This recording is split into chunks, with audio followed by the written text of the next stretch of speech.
Hey, if you're a freelancer, but you're looking to transition more into an agency model for marketing, listen up because this video is for you. I'm going to walk you through the exact plan that I followed that allowed me to go from working retail in a job, doing freelancing on the side, and eventually one by one offloading my agency to team as I kind of build it out and so on and so forth. So really the way that it worked is for my first couple of clients, I fulfilled it myself. My first client was a Facebook ads. My first done for you was Facebook ads client.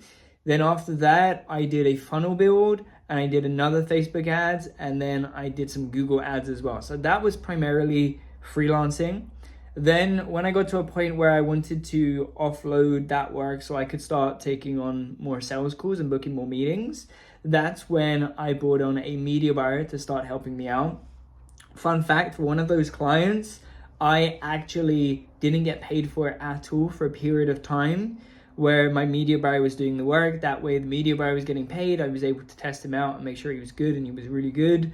Make sure he was good, make sure everything was good, and I could focus on doing the part that was most interesting to me at the time, which was actually getting clients for the agency. So I didn't profit on that client for a little bit for that media buyer. Hopefully with what I'm going to show you today, you can bypass that. But there's a few different areas for us to speak about, so let's hop into it. So the very first element that I want to talk about is really your philosophy and the way to approach it, and what it was for me at least. Because for me, what I realized now looking back as well, I've worked with a lot of clients who are freelancers and transition into the agency model, and me also. I've noticed there's a very, very clear difference between the freelancer mindset and the business owner or entrepreneurial mindset. The freelancers sell their time and their skill. They're more emotionally attached to what they've been doing. And you may find yourself in this scenario where you're more emotionally attached to your service that you spent so many years perfecting, and now you feel like you're an expert at. To the point that like you're a little bit, you hold on to that skill. There's a slight emotional attachment there. For me, it was copywriting, Facebook ads, and a little bit of funnel creation, but it was mostly the Facebook ads. And as an entrepreneur, we have to realize that what entrepreneurs and business owners focus on is they really sell a productized solution to a problem. There's a very big difference. The freelancer focuses on their skill and their time. The business owner, entrepreneur focuses on packaging that solution, and they focus on leverage. How can they do something once and allow that to continue, resulting in value to come, in form of money to come for years to come into the future. So this quick main prerequisite is to switch from that freelancer mode where you are so attached to the skill and so attached to your time and selling your time, and transition over to the model where you are able to productize a solution for somebody's problem. It's really, really big. So for example, with an agency, we may focus on a real solution. So increased conversion rate for e-commerce stores, increased retention for dentists, birthday parties for restaurants, bookings before 4 p.m. for hairdressers and barbers. These specific problems that people have, and we're putting a solution in place as opposed to just saying Facebook ads. Now, the other side is priorities. As a freelancer, your priority is always really on your service delivery.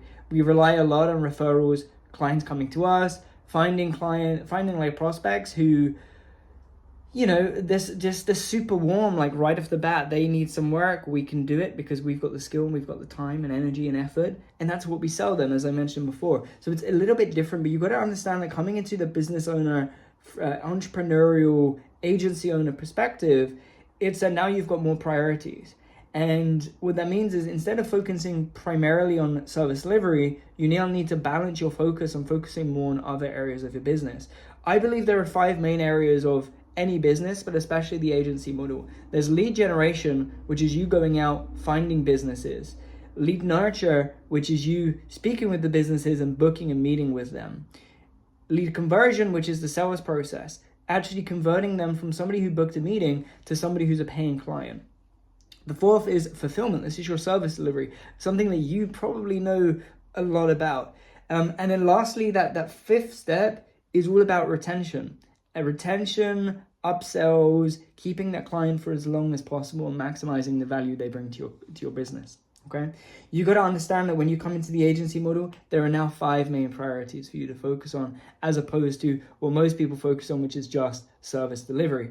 Now, with all of this said, it's an important understanding to make that just because your job as the entrepreneur and the business owner, the founder, the leader, is to focus on these 5 steps, it doesn't mean that you yourself have to be doing all of the parts of the 5 steps. And that again is a very, very big transition from freelancer who does everything themselves to agency owner who has 5 areas of the business to focus on, but is able to offload that to certain people, delegate those tasks, automate it, these different things. You have to understand that our job as business owners is to make sure that business is growing continuously. It's healthy and it's growing and it's moving in an upwards trajectory.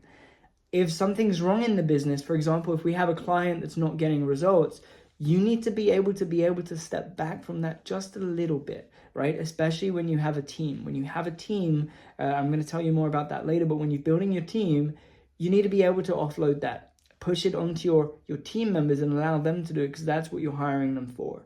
Okay, very, very important that you understand that your priority now is not just service delivery, but these other areas as well. And sometimes the other areas may be more important. You're going to make sure that not just the service delivery is good, but every other part of the business is as well, because your job is to make sure that everything is moving, ticking, and growing successfully, not just the service delivery. Okay. Now, as part of that, you're going to understand that this isn't all about you. A big mindset shift for entrepreneurs, because a lot of the time they get into this because they want to do what they want to do. They want total freedom in time, location, money, and just thought process, being able to think about what they want to think. But you have to realize that it's so much bigger than you when you're building a business, right? Part of that is, and most of it is a benefit, because it means that you get to offload things, delegate some work, and so on and so forth. But a common fallacy that a lot of entrepreneurs have, and really costs the success for a lot of businesses, not just in the agency space, but worldwide, for every type of business worldwide, every type of business that there is that the quote unquote, nobody can do this better than I can. And we have to let that go. That's our ego talking, where we're saying we're the best at it. But a lot of the time, that particular, remember I said there's 5 areas, that particular area, let's just say that it's your service delivery. A lot of the time, it doesn't require the world-class, absolute best person in the world. Sometimes it will, and you should be able to find those people and hire them and have them on the team or create them. But you have to realize that a lot of the time you're not going to be the best at all of these 5 areas. It's just your job to make sure that those 5 areas are ticking and make sure that those 5 areas are smooth and operating successfully, okay? So you need to reprogram this idea, understand that there are people that are better than you. And even if you initially hire somebody that's not, you can train them to be at your level. And even if you weren't able to, if somebody could just be 80% of what you are, they would still probably crush it. So that's the kind of way to look at it.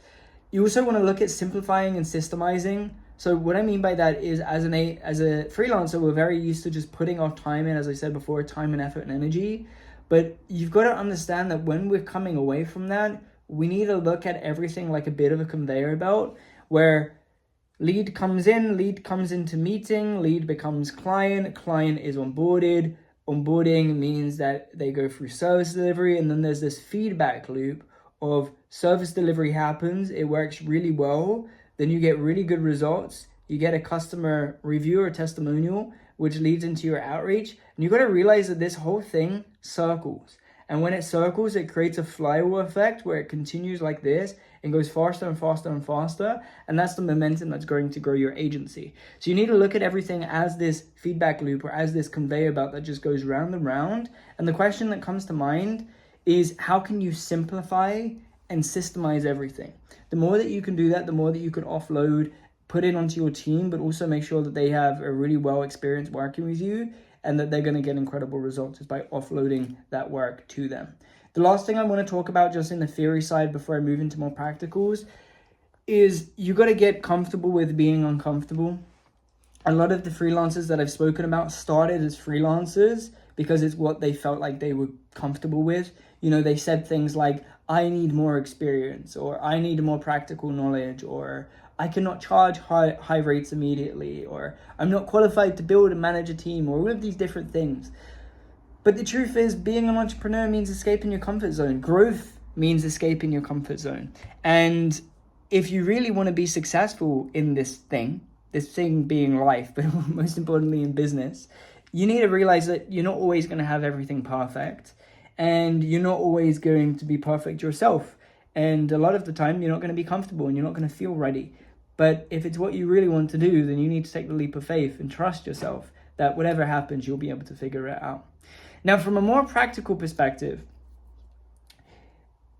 as I mentioned before, there are 5 main areas of the business, but there's a separate underlying principle or foundations to look at first. And I'm going to go through these relatively quickly. But the first one is niche. And a lot of you have heard this before, but I'm going to explain it in a slightly different way that might convey the value a little bit differently. So you have to understand that this is one of the most major parts. When I talk about simplifying and systemizing, this is one of the easiest wins that you can get right off the bat that allow you to have an exponential growth with the agency, because it makes everything a lot easier. And what I mean by that is, if we have one client or one particular niche, one offer, one model of pricing, then this equals a lot of growth potential for the agency. Because again, it turns into this systemized, simplified flywheel that will be able to operate without you. And that's when real business actually succeeds. Now, you've probably heard this analogy before. If, touch wood, God forbid, if you had something wrong with your brain, would you prefer to have a brain surgeon have a look at you and do some surgery, or just that regular doctor that everybody needs, but is good for everybody? Right? Would you prefer to have the brain surgeon or just the regular doctor? Probably going to want the brain surgeon. And that's the same thing when you're working with people in your niche. There's that side where you're going to specialize and you're going to be more desirable to the people. But there's also the other side where it's just going to make everything a lot simpler and easier for you to grow. And you've got to understand that if you're a freelancer right now, you're a step ahead of a lot of my audience who are just getting straight into becoming an agency owner, because you've got the experience, you've got everything, which means that you're in a position where you could grow much, much quicker than a beginner, because you've got the case studies, the results, you've got the experience, and with that, you've probably got more confidence, and you've probably become a little bit more frustrated because you're not getting the clients that you know that you're capable of. And this is where you can start taking that and really, really getting incredible results. But the first step for that is picking a niche. Now, I know the work that you do, and coming back to my very first point, is that as freelancers, we spend too much focus. Can you spend focus? We focus too much on the skill that we've developed. And you've got to realize that, yes, what you do could work for pretty much every niche out there in some way or another. But that doesn't mean that you should. Just because you can, it doesn't mean that you should. And you need to learn to sacrifice in this world of entrepreneurship. And sometimes people say the sacrifice is all the time and effort and energy, but it's also opportunity. You're going to have to pass on some opportunities for the bigger, long-term, more systemized, simplified growth that's ultimately going to result in less headaches for you. So yes, when I was first starting out, I had multiple niches, clients doing e-com, clients in lead gen, a bunch of different types of products, a bunch of different price points for me and for my clients. Like, there was a lot going on, but I'm teaching you this stuff so you can hopefully learn from my mistakes. Just keep it simple early on, because it's going to allow a lot easier stuff to happen, a lot easier growth for you later on. Now, how to do this? Easiest thing to do, the best way to go about it for you specifically, because, you've already worked with clients, is look at the clients you worked with before, see the incredible results that you've got, figure out what are some of the things that these clients had in common, and target those people, okay? Target, if you realize that you enjoyed working with, let's just say you worked with dentists and you really got on with dentists well, and you really enjoyed working with them and you got incredible results for them, then maybe you want to look into dentistry, okay? Because that would just make the most sense, because that worked well for you before, you enjoyed it, so why would you not focus on that niche? So that's the first thing. Pick one niche, stick with the niche. Number 2 is your offer. Now, you probably heard about this a lot. You have to understand that with the agency model as opposed to freelancing, as a freelancer, again, you're selling your skill, you're selling your time, your effort, your energy. As a business owner, you're selling a productized solution to a problem that's existing within your market. So with the market, what I mean is your niche. You have a niche. That niche has a very painful problem. They will have many, many problems. You're going to pick one of those painful problems that your niche faces, and that will be your focus with your offer. your offer is taking them from where they are right now, having this painful problem, to the point where they no longer have that painful problem because you solved it for them. You took them from painful state to pleasure state, and that's why they pay you the high prices that we want people to be able to pay us, okay? So pick one group of people, choose a very painful problem that they experience, and solve it really, really well. And that will allow you to get paid the type of prices that you want to be charging. Understand that when I say an offer, I don't mean your service. A mechanism or your service, the mechanism, service, the same thing, is only part of your offer, okay? Guarantees also, that isn't an offer. It's a part of an offer. The mechanism is part of the offer. Guarantees is part of the offer. The timeline that it takes to get the result is part of the offer.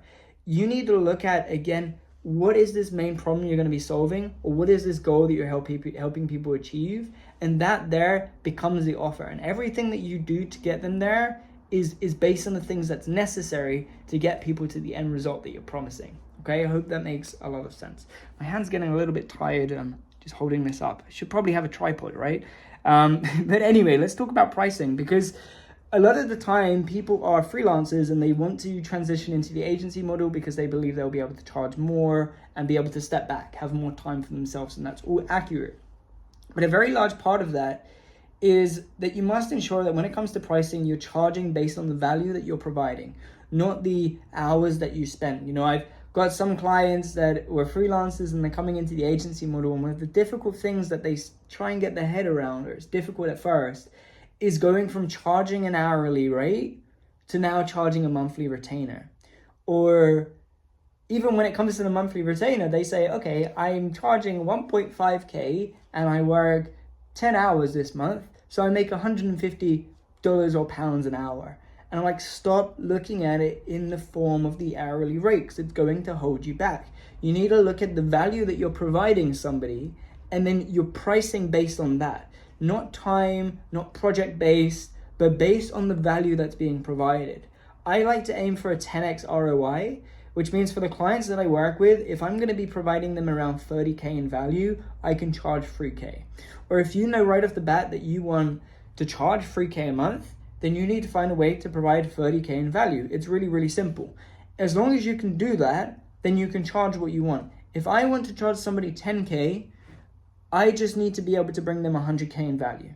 If I can generate you 100K and I was charging you 10K for that, would you not feel a little bit stupid saying no?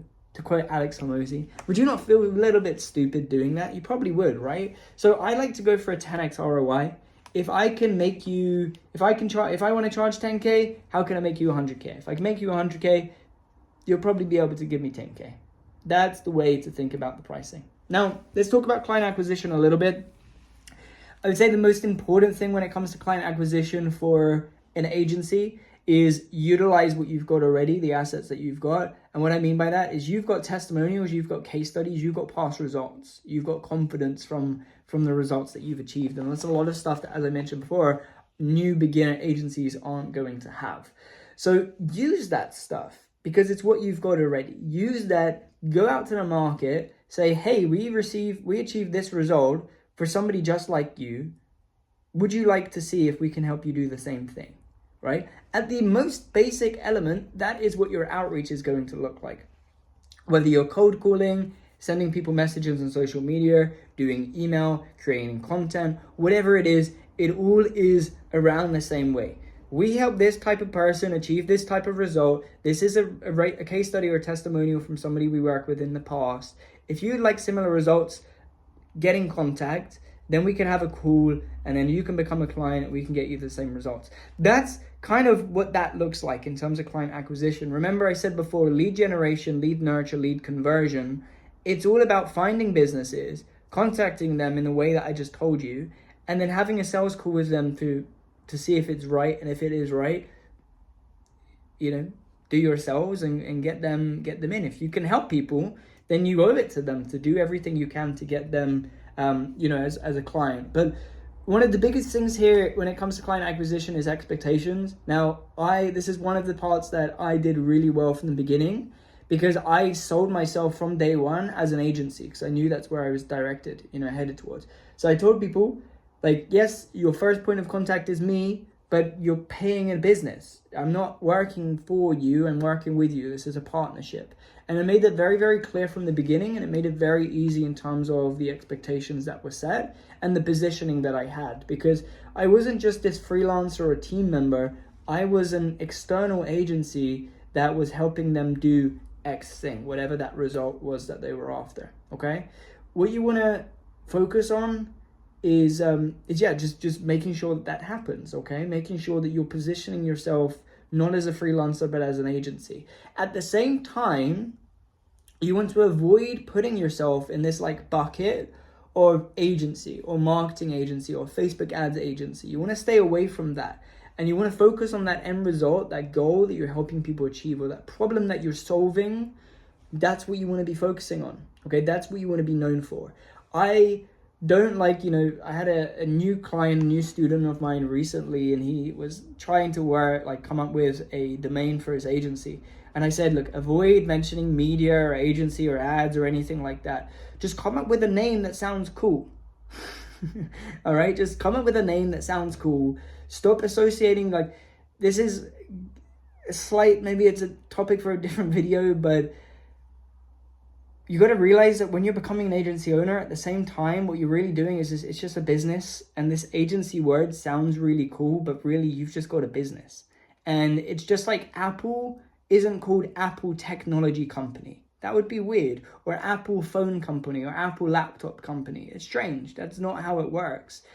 It is really simple. It's called Apple, right? Microsoft is called Microsoft. The painting company, Dulux, is called Dulux, or however you pronounce it. It's not known as Dulux Painting or painting equipment. That's not what it's known as. That would be strange again. So for you, with your agency that you start, don't make it about the fact that you are a painting company or that you sell paint. Just make it about the fact that you're a company with your own brand, right? In the analogy of Dulux. So it's the same thing with you as an agency. For me, Agency Surge, that's the name of our company. Yes, it mentions our niche in it, but it does, and Surge is to illustrate an upwards trajectory of growth. That's the company name, but it doesn't illustrate how we actually do things. It just kind of says that we get you results. And, to go to a step further, as I said, just pick a name and focus on doing things that doesn't make you sound like an agency, just like some other, like a business, just a regular business. You got to let go of that attachment of agency a little bit. Although, yes, you're getting into it, and it's a good way for videos like this, so I can kind of summarize and we all know what we're talking about. But you want to kind of step away from that agency bucket, okay? Now, the actual process of acquiring clients is a much longer video. I have a fully length client acquisition masterclass, which I'm going to link in the description below. Check that out, because that will do way more justice when it comes to talking about the niche, the offer, and how to actually do outreach. Go through that. It's a fully length masterclass. I think it's definitely over an hour long. And it's very, very detailed. So check that out. But in short, when it comes to your outreach, do the things that I said before, where you call out the niche, you tell them what you can help them with, you provide a case study or some type of result that you've achieved before, and a call to action for them to take action. Just say, if you want more information, would you like more information on this? Does this interest you? And you can even sometimes go for a harder call to action where it's do you have 30 minutes next week, or do you have 15 minutes next week to see if this is a good fit for you? Something like that is going to just start you off on the right page. But check out the client acquisition masterclass, because it goes in way more detail, okay? Now, the way that you want to look at your client acquisition is that we do everything in a business for a reason. Everything that we do has a purpose attached. So if you want to do outreach, you have to start with the goal. Figure out how much money you want to be making. Figure out how many clients you need to make that money. Then you figure out how much outreach you need to be doing in order to do it. And then your goal is to make sure that number of outreach gets done. Now, again, I was talking about these 5 areas of the business before. Just because I'm saying you got to make sure that number of outreach gets done, it doesn't mean that you as an individual have to necessarily do it. You should have some input, but a lot of this stuff you can automate with software, with systems, and delegate it with team members. You can hire people that can help you out. And talking about team members, let's really quickly talk about building the team, because that's going to be one of the biggest elements for you, especially if you've been in a position where right now you're working with a few clients and you want to start offloading that. So, you know, building a team so you can offload the clients, have more time for yourself and make more money and sign more clients, and obviously ultimately not limit your own potential, because that's what a lot of freelancers do, is they limit their own growth. The number one element when it comes to hiring, you may have heard this before, is called hire where it hurts. So what you do in response to that is you look at your agency, you look at what currently is taking up like a lot of time for you, what's taking up a lot of effort, a lot of energy, what's taking up a lot of you, essentially. And what that means is, what is the constraint that's stopping you from growing? A lot of freelancers get to a point where they're doing so much service delivery that they couldn't take on any more clients because they just don't have enough availability to do the work. Or, well, part of that is that they just working with too many clients they don't want to take on. They want more money, so they know that they kind of need to take on another client, but they don't want to take on with another client because they're spending too much time already. Well, that's where the pricing comes in, you know. As I said before, you have a good niche, a good offer, good pricing structure, then you can charge more and have fewer clients, which is a great place to be. But hiring where it hurts means that you look at what is the current bottleneck or constraint for you, because whether you know it or not right now, you kind of are an agency already. You're just a one-man team or one-woman team. Now it's about just adding to that team. And the way that you do that is you hire where it hurts. So you look at what is the constraint, what's stopping me from growing. For most of you, it's going to be service delivery. You're going to realize that you spend most of your time there. And that is going to be the first thing that you want to start offloading. You don't need to offload, and you don't need to, and you shouldn't offload everything first. You've got the proof of concept on your service delivery most likely. Now you want to look at what element of your service delivery is taking the most of you, and then offload parts of that first, little bits at a time, okay? And what's going to happen is you're going to have now more availability to focus on those other 4 areas, okay? So you're not just focusing on service delivery anymore, but you've got more availability to focus on the other areas. Because that's what happens. When I say hire where it hurts, I mean hire where the constraint is. What is the thing that's preventing you from growing? It's the fact that you're spending so much time doing service delivery and you're not getting paid enough. So you can't get paid the amount that you want. You know that you need more clients, but as I said, you can't take on more clients. That is the number one reason that people are freelancers and transition into the agency model. Okay, so just focus on simplifying things, keeping things simple. Don't offload everything all at one go. And just don't go on this crazy hiring spree where you hire like 20 people all at once. I've had conversations with people before that are freelancers and they've said to me, Reece, I'm just saving my money so I can build out a team. I'm like, what are you talking about? Like, just hire one contractor on a part-time basis to start with, and then give them more and more and more and more work until, yes, they end up coming full-time with you. You just work up.